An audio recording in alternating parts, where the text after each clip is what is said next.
Hey, Ray here. I just came back from facial recovery, which you can tell by the different clothes I'm wearing right now. But also, I am happy. I actually feel more free than I felt before. I quit Roblox. Yep, I finally went through with it. No bluffing this time. I finally escaped. And I have my reasons for why I did this.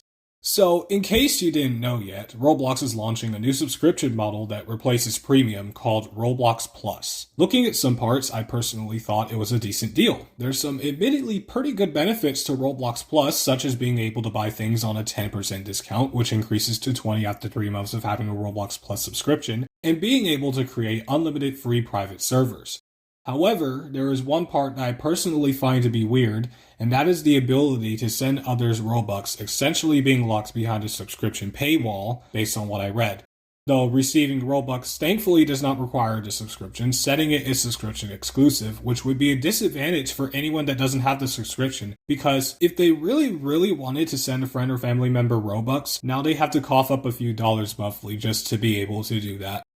But that's not all. Because now they've changed the game publishing requirements. You can still publish games for free without any restrictions, but only for personal use. Let me repeat that. Only for personal use, meaning you are the sole player of the game and nobody else. Nobody else. Not your friends, not even your family. Only you. You will be alone. Now, if you want to publish your game to anyone over 16,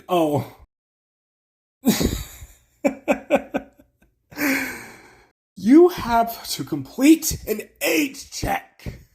Yes, you have to willingly give your biometric data, which I am not doing. I'm not giving away my face touch to publish games. I refuse to do so. I'm not being stubborn. I'm not misunderstanding the situation. I'm just doing what I think is the right thing to do. This form of age verification, just to do anything, is privacy invading, and who knows where that information goes. They claim that the data never leaves your device, but I genuinely refuse to believe that. With the data leaks both Roblox and Discord had suffered, why should I feel obligated to trust either one of them with my face? Continuing on with the requirements of publishing to trusted friends and anyone over 16, your account also has to be in good standing, which means good moderation history. Moderation history. Something that Roblox had given me a really hard time with, and also, your account needs to be 2 days old at the minimum, which is a requirement I would pass since the account I used often is almost 11 years old. All of my Roblox accounts are over 10 years old, really, and Roblox has surely and completely defaced every single one of them. I am gonna kill myself. Now, if you want to publish to all ages, you have to be ID verified. Yes, jeopardize our privacy even more, God help us all. You have to have two-factor authentication enabled. This is not optional, this is required, apparently. Despite me thinking that they're forcing you to have this just to publish games, 2FA is really easy to set up and doesn't require any of your more personal data. You know, data such as your face. There's an email method, an authenticator app method, and whatever the hell the security keys thing is. There's also a second device method, but 2FA isn't really the whole point of this video, is it now? I'm not even upset about the 2FA part. What I'm also upset about is this. Locking game publishing to a certain audience behind a subscription-based paywall. I am extremely certain you guys have lost it. This is akin to FlipaClip similarly hiding pretty basic features behind a subscription-based paywall. At one point, if you wanted to share your projects in ways such as sending it to your Google Drive, you had to either watch an ad or pay some money. I understand that this is to combat the bad actors, but a subscription as a requirement for creating games is absolutely diabolical work. I have full reason to believe that this is shameless greed disguised as safety, paraphrasing that one commenter on the dev forum post regarding these frivolous changes. And this is why, a few days ago, on April 17th, 2026, I decided to quit Roblox permanently, 3 months after I had officially quit creating Roblox content on my channel. I uninstalled Roblox from all of my devices and have uninstalled Roblox Studio from my computer. I do not plan on using the platform again. After all of the past controversies, I'm convinced that they're not even listening to their audience. for the most part at least. This means I won't be able to play Robeats for the map editor in its useful estimated difficulty system. Right before I left Roblox, I rejoined the Robeats Discord server, yes, very brave of me, and asked if there was a way to use the map editor's estimated difficulty system outside of Robeats and Roblox themselves. One of the mappers for the game, Rush88, really nice guy by the way, told me it unfortunately wasn't possible, and I think they said that they just use instinct to help determine the difficulty level of the beat map. Weeks prior, Eternal Towers of Hell player, no one likes his name, responded to a comment I made on his YouTube post, saying that he uses a mix of Robeats difficulty levels and Osu's star rating. Since he has lots of old Robeats maps, he looks at the star rating and uses it as a baseline. So I'll take that advice and try to figure out what to do. Now, the thing is, I've been on indefinite hiatus on Osu since August 2024 for major creative differences, but now that I'm thinking about it, I think I'll make a few exceptions. I'll use Osu for calculating my Quaver beat maps using the advice no one likes his name and Rush88 gave me, but mainly play those maps in Quaver since Quaver isn't as restricting as Osu is. Osu will not allow you to add a song if it seems to exceed Windows' stupid path name limit. I also won't be able to play games such as Mining Simulator 2, Adventure Forward 2 Points of Conflict, Stars Align, Skateboard Obby, yes, I unironically played this game and went through pretty much every world in it, and Speedrun 4, which I still played even after the dreaded pet update.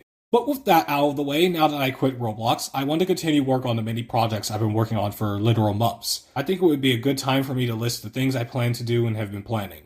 For already recorded gameplays that are currently unfinished in terms of editing, there is a 5.5 hour long Hollow Knight gameplay I recorded back in November, which has 3.5 hours of unedited footage left. While I have not finished the game, I genuinely enjoyed this game so much to the point that I recorded a longer gameplay than usual. The longest unedited gameplay that I've recorded with commentary was the 9th part of my Celeste gameplay series, which was 4 hours long, but combined with the footage that was recorded when I came back to the game after a 4-month-long break, the unedited gameplay is just shy of 5 hours. I also have a very outdated Kirby Star Allies gameplay that was recorded on April 27th, 2024, which was the 32nd anniversary of the Kirby franchise. The unedited gameplay is 2 hours long, but the project in DaVinci Resolve has 1.5 hours of unedited footage left. I already had a save file with at least 4 of the modes completed, but I personally hated Heroes in Another Dimension due to its puzzle-heavy gameplay and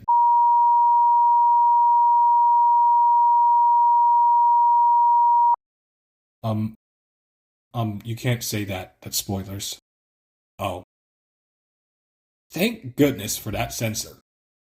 Anyways, the demo for the Flash version of The Binding of Isaac and also its remake, The Binding of Isaac Rebirth, or dare I say, Repentance. I recorded this gameplay back in January. The gameplay, with both versions combined, is 82 minutes, while the unedited footage left in the DaVinci project is 10 minutes less than that. I'll have to do some extensive editing on this one if I want to upload it to YouTube without risking it getting restricted due to all of the graphic violence and toilet humor in it. This game is painful, especially in the psychological sense, the spiders are evil, but I genuinely enjoyed playing the game, especially when I recorded this gameplay.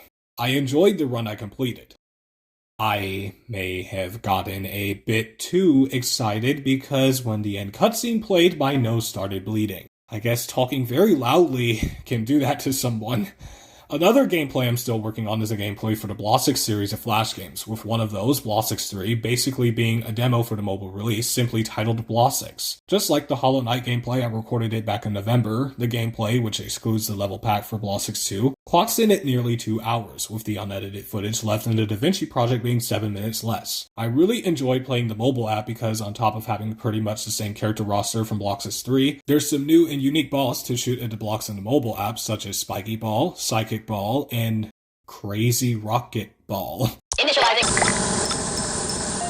I have another Among Us gameplay that's a work in progress, and this is a gameplay I did with Piclovania 2000, really chill guy by the way. I recorded the hour-long gameplay last month, and the unedited footage for the DaVinci project right now is 8 minutes less than the specified time on the screen right now. Super Meat Boy, full gameplay that I did back in July. It's almost 3 hours long, but the remaining unedited footage is just as big, so I didn't really do much editing on this gameplay, probably because I'm utilizing the button board Meat Boy Ray avatar images in it, something I did in the Super Meat Boy 3D gameplay, which to simulate button pressing to make it seem like he's playing the game in real time requires a tool I quickly designed in Godot. Extra DaVinci project tracks were very short solid color clips as indicators that Meat Boy Ray should be tapping the buttons on the designated sides, and very precise timing. All of this seems a bit difficult for me, even though I managed to kind of pull it off in the Super Meat Boy 3D gameplay. I planned on just having his hands hover over the buttons and not move because I don't think it would be pretty fast with editing these animated avatar movements for an unedited gameplay that's almost 3 hours long. Either that, or I should just not use an avatar altogether, even though I think using an avatar would be funny based on how I edit it.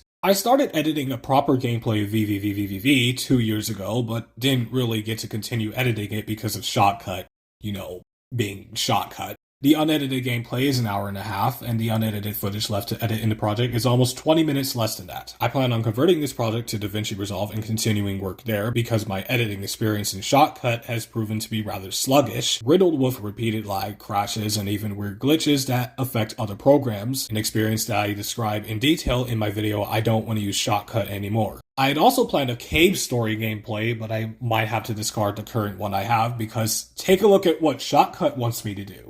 What would happen next is, after I correctly locate the missing files and or find replacements for them, Shotcut wants me to save it to a new file, suffix with repaired. And I simply cannot accept that since DaVinci Resolve, unlike Shotcut, doesn't have you make a whole new file and instead just overwrites the current file, which I think is a major pro for DaVinci Resolve. Besides, this has me using the weirdly loud microphone as opposed to the microphone built into my smartphone, the latter of which makes my voice sound much more clear compared to the former. Static, a game made in Scratch by a user that goes by the name Awesome6543210.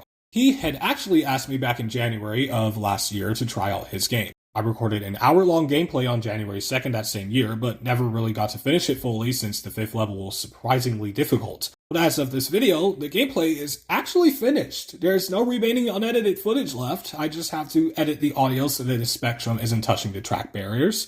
I'm sure the audio would export through DaVinci Resolve without the glitch-like sound problem, but if I export it through Audacity, it's guaranteed to happen. So I'll have to go ahead and lower the audio on various parts of the exported videos, which will be much easier considering that this gameplay uses my smartphone's microphone as opposed to my USB microphone, which is the weirdly loud microphone that I mentioned before. Ninja Frog Adventure, a game Desky requested I play on my channel. I have not edited the gameplay in 2 to 3 years. I hate Shotcut.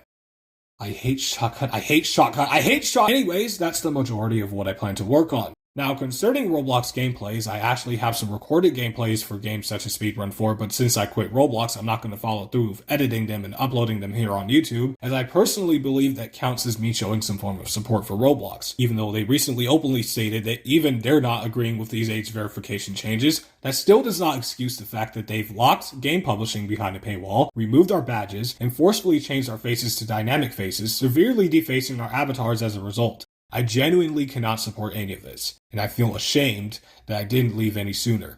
This is extremely abhorrent. Who turned up the lights? Let me try to... Door.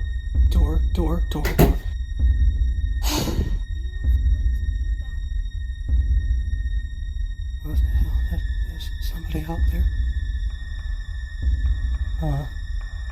Something's glowing under my desk. It's written in glow-in-the-dark marker. Missed me. PPR.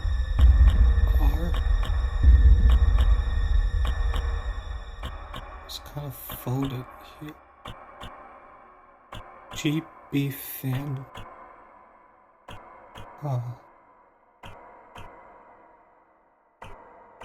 haven't said that phrase in a... Oh no.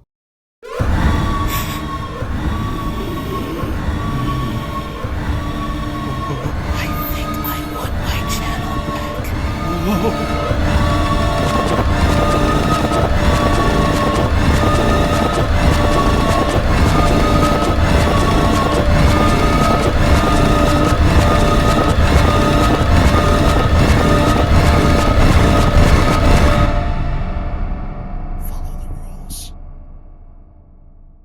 Supposed to be here. Do not worry. I can fix it.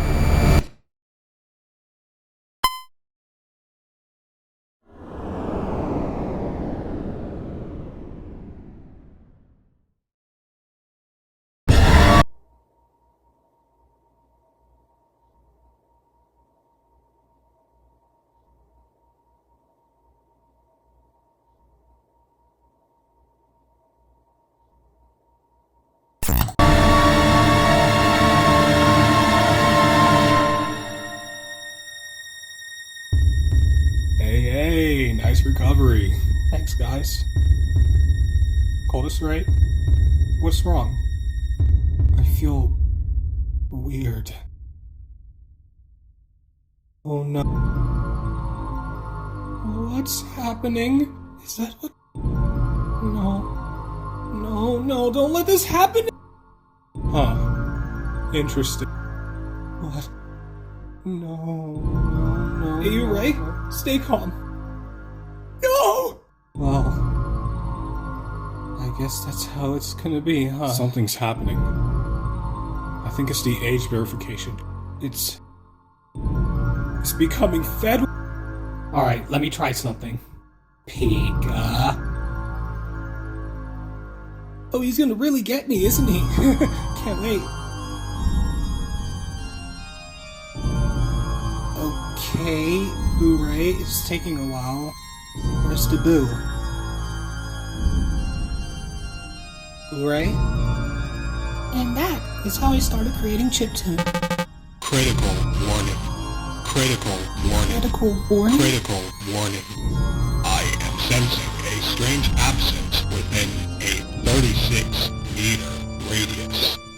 Danger level extinction. Threat level severe. Synopsis. R.A. serial box me_destroyer 7222 and several related variants are vanishing. Vanishing? It is heavily advised to evacuate the current area immediately, as there is a very powerful presence that is most likely to threaten your Look up! existence. We have to leave the premises! Now! The rays are disappearing! Boo-Ray isn't responding. It's because something is happening.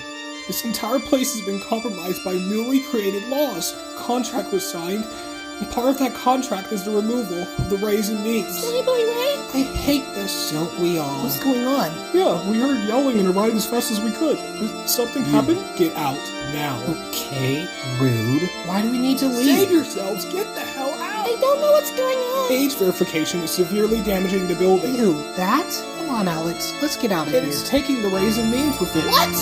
Ray, no! Come on, Jack. Let's go. What? Ray? Nicholas?